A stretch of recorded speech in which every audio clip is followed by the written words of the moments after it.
What's going on here? In a wedding dress, Susan, with a flaming red face, was furious. What the hell is this about sending $1,000? Stop kidding me. My son's wife stomps over and stands before me, yelling angrily. Nell, we won't send you a penny in the future. We won't take care of a burdensome elderly person in a wheelchair like you either. She declared clearly, and all I could do was stand there, stunned. My name is Lisa, just an everyday housewife. I met my husband John through work. I work in the fashion industry, designing clothes.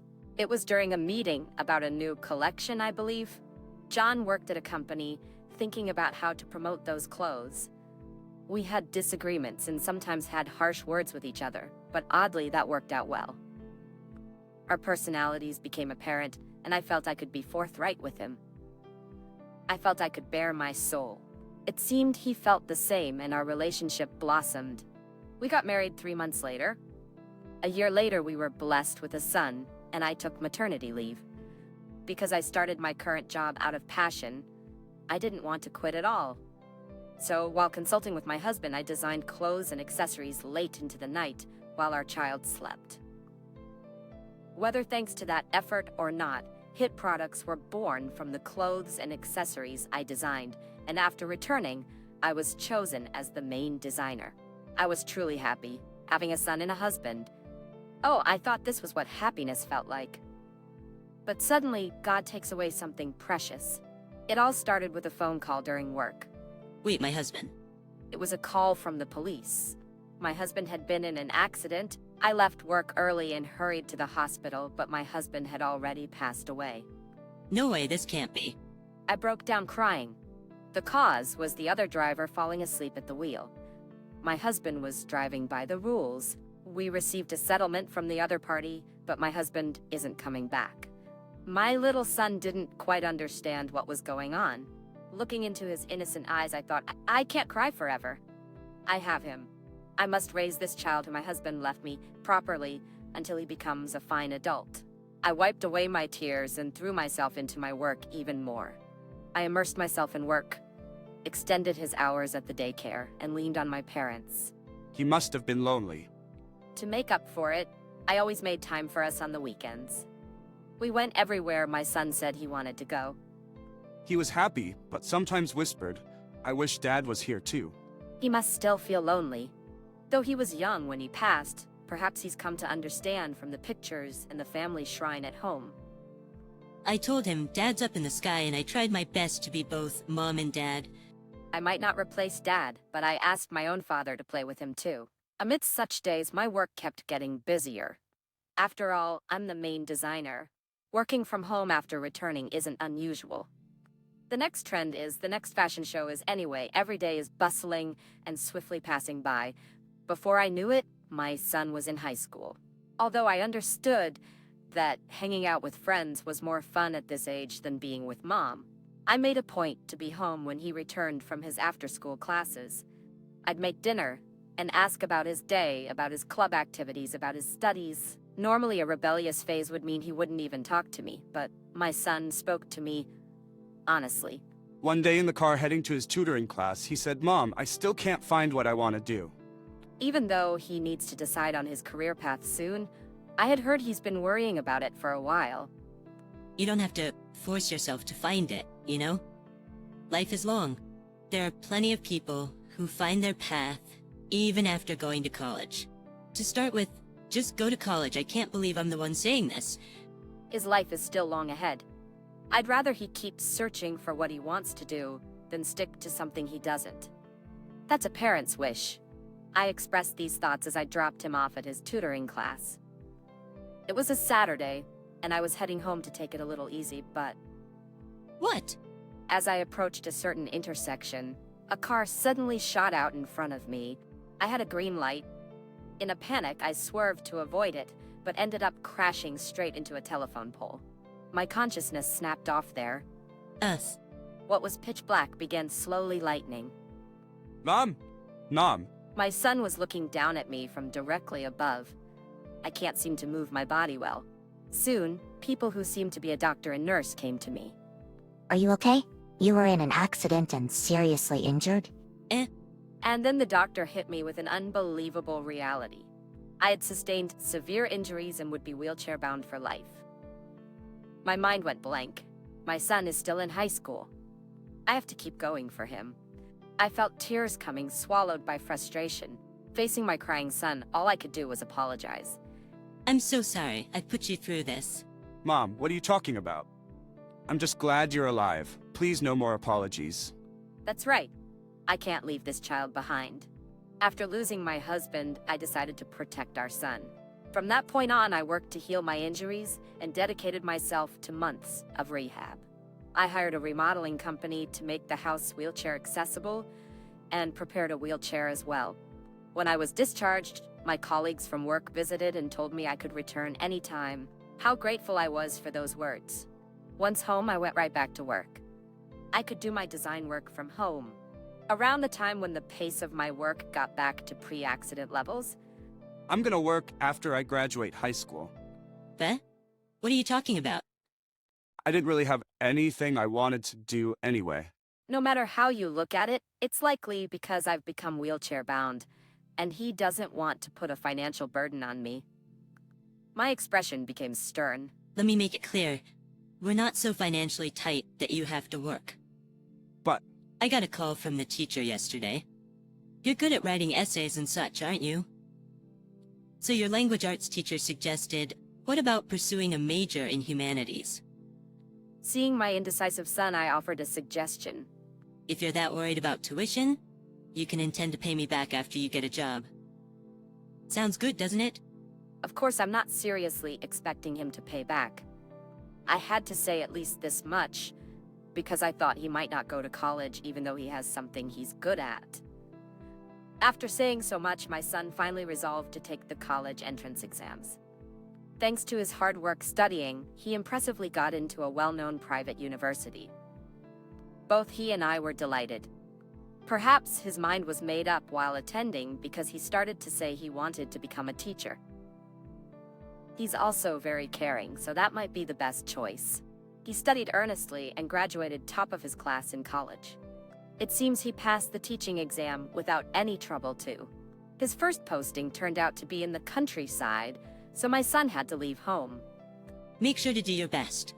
Take good care of your students. I know, Mom. You take care of yourself too. By now, she had become quite accustomed to the wheelchair. Living alone, I lacked nothing. A month after my son safely became a working adult, money was transferred into my account. Of course, it was from my son. I had no idea he remembered our talk before college. I'd completely forgotten, so I hastily called him up. Hey, you don't have to send me money, especially as a new teacher. But we made a promise, didn't we? I can't pay back 4 years' worth of tuition and living expenses all at once, so I'll send a bit at a time. You don't have to be so formal about it. Because Mom sent me to college, I thought of becoming a teacher. If things had stayed the same, I think I'd have just been drifting through life, doing nothing. There's also a sense of gratitude in it, so please accept it. With that said, I couldn't muster any words. Although I decided to accept it, I chose to save it for when my son gets married, or for a crucial time to return it to him. As more time passed, 6 years later, it seemed like my son had really settled into his role as a teacher. While calling to give a brief update, he shared some happy news. You know, there's someone I want you to meet. Is it okay if I bring them over this Saturday? What? I can't believe he's at that age already. While I'm surprised, I can't hide my joy. Absolutely, bring them over, I'm looking forward to it. My son is finally bringing a daughter-in-law. I hurriedly started the preparations, cleaned the room, ordered some tasty food, and with everything perfectly in place, awaited the day.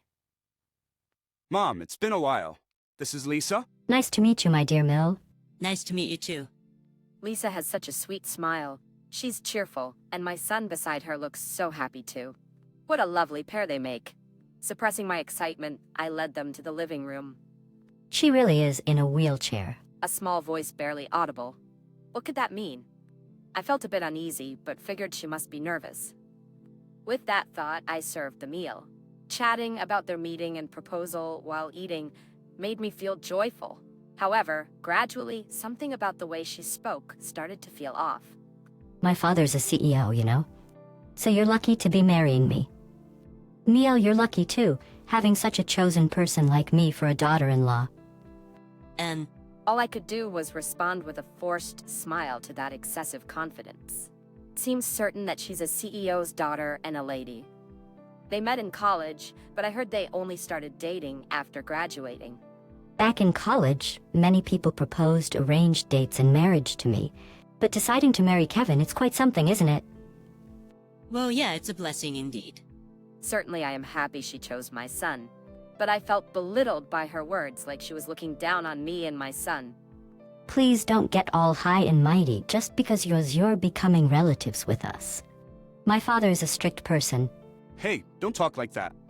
but I have to say it beforehand, right? Considering what your home is like. She looks around overtly and deliberately. Feeling as though the condo my husband left me was being mocked, my mood inevitably soured. But she is the one my son has chosen. There's no place for my interference. It seems like they've even started planning the wedding. After the meeting was over, my son called me immediately. I'm sorry, Mom. She does have her honest and adorable moments, even saying things like that. I know, dear. Mom won't say a word. Just be happy. Despite my mixed feelings, that's what I conveyed to my son. Then 6 months passed. We intended to have a meeting between both families during this period, but unfortunately it was canceled since her father was abroad. We decided to simply have formal introductions at the wedding after receiving a direct call with the suggestion from her father. Finally, the two of them had their wedding day. Not only me, but also my parents and a few relatives from back home were invited to celebrate my son's big day. The bride's dad hasn't arrived yet, but it seems he's hurrying over here. He's so busy, it can't be helped. After taking the group photo, I managed to get a little time to talk with my son. Now you're finally the head of a household too. Keep doing your best, okay? Being able to have this wedding is thanks to you, Mom. Thank you. I couldn't help but tear up hearing that once again. He was so tiny back then. Even though there were times he felt lonely without a father, he's grown up so well. That's right. He's married now, so I should tell him I don't need that allowance anymore. The money you've been sending me since you got your first job, you can stop now. That's $1,000. New marriages can be costly. What are you talking about? You went to a private university, you're still paying off your tuition. What was a few $100s when he first started working has become $1,000 now. Apparently, he's using his bonuses and whatnot for some investments. Honestly, I wonder who he gets that from. Don't worry, I will keep on. At that moment, the door to the waiting room swung open loudly. A very angry Jessica, dressed in her wedding gown with a beet red face, is standing there. Sending $1,000 as an allowance. What the hell? Don't joke with me. Seems like she overheard the conversation. She storms over, standing in front of me and yelling, Mill, we won't send any money from now on. We won't take care of a burdensome elderly person in a wheelchair like you either. What the heck are you talking about? Because that's the way it is. Rather than spending money on such a useless old person, our lifestyle is more important, isn't it? I could understand why she was angry to some extent, and tried to explain why I've been sending the money. I promised Mom I'd pay her back for tuition and living expenses from my college days. Mom said I didn't have to pay her back, but she raised me on her own ever since Dad passed away. I really wanted to repay her. Our life together won't be impacted at all. I've told you about our savings and daily income, haven't I? Whether it impacts us or not, I cannot tolerate you spending money on anyone but me. Stop it right now. Don't ever give money to this old hag again. I was at a loss for words at her sudden change. Aren't you ashamed, Mill? Leeching money off your son? Oh, so you're poor because you're in a wheelchair, huh? But we won't help you anymore. As she continued to scream hysterically, the son chose his words calmly. Do you even know anything about my mother? Huh? She's just an old lady, living on pension in a wheelchair, isn't she? Similarly, the door to the greenhouse opened again. Similarly, the door to the green room opened again. The bride's father had finally arrived. Goodness me, I apologize for my tardiness. Got caught in a traffic jam. Boss, long time no see. As my father, massaging his hands, spoke to me, Christine was shocked. Wait, boss. Perhaps sensing the odd atmosphere, her father clarified my identity for me. What are you so surprised about now? The Samantha here, isn't she the top designer and CEO of that major brand? We do business with them too, don't we? Indeed. My various designs have been hits and received accolades, and I became CEO at the age of 60. Moving from a hands-on designer to CEO was so unusual, it even became a topic of conversation in the industry. And I've been supplying goods to the shop her father manages. As she comprehended everything, the bride had turned pale. Well, I'm thrilled to become family with the CEO. Looking forward to the wedding. Sorry, but I'll be absent. But absent. Absent. Seems your daughter doesn't like me. Huh? What do you mean? What exactly did you say? To the anxious father, the son reported every word. I've also lost my intention to marry her. In no time, quivering, the two began to prostrate themselves. We're so sorry. We'll talk to our daughter, please, somehow. No, we will no longer do business with you. As long as your daughter is involved, that is. I know her father's store considers our business their top trading partner. If we cease transactions, it will collapse in no time. I'm sorry. We'll disown our daughter. Afterwards, the son truly canceled the wedding, returned all the received gifts, and arranged for the bride's side to pay the cancellation fees. When the circumstances were explained, her mother was so overwhelmed that she fainted. Wait, we apologize. Please go through with the marriage. She clung to hope until the end, but it was clear that the son no longer harbored feelings for her. Sometimes she spoke harshly, but I thought she was just under pressure being the CEO's daughter. But I understood well from your attitude towards your mom. You're nasty and lack kindness. I thought I would cherish both your dad and mom, but you seem different. It's clear that I wouldn't want to marry someone like you. 1 week after such a wedding ceremony, an apology came from her father. Please, anything but stopping the dealings. I beg you. It seemed he really did disown her. Otherwise, the company would go bankrupt. The lady, brought up in luxury, apparently was kicked out with only a little money. Perhaps giving money was the last act of parental love. But using it with the same financial sense as when she was at home, she quickly became penniless. Reluctantly, it seems she started live-in work and day labor, but couldn't keep it up. Why I was a CEO's daughter. In the end, she somehow ended up working in a nightlife spot. My son, on the other hand, is immersing himself in work, as if the marriage never happened. He seems to be well regarded and cherished by both kids and parents alike. As for me, it's work as usual. Rather, seeing my son become independent has refueled my motivation even more. How long are you planning to stay active, Mom? I often get told something like that. I can't quit because the work is too enjoyable. My husband in heaven might be worried, but I have no intention of joining him just yet. My son still sends me money, but it looks like that's coming to an end soon. I have to live energetically until the time comes to give it all back.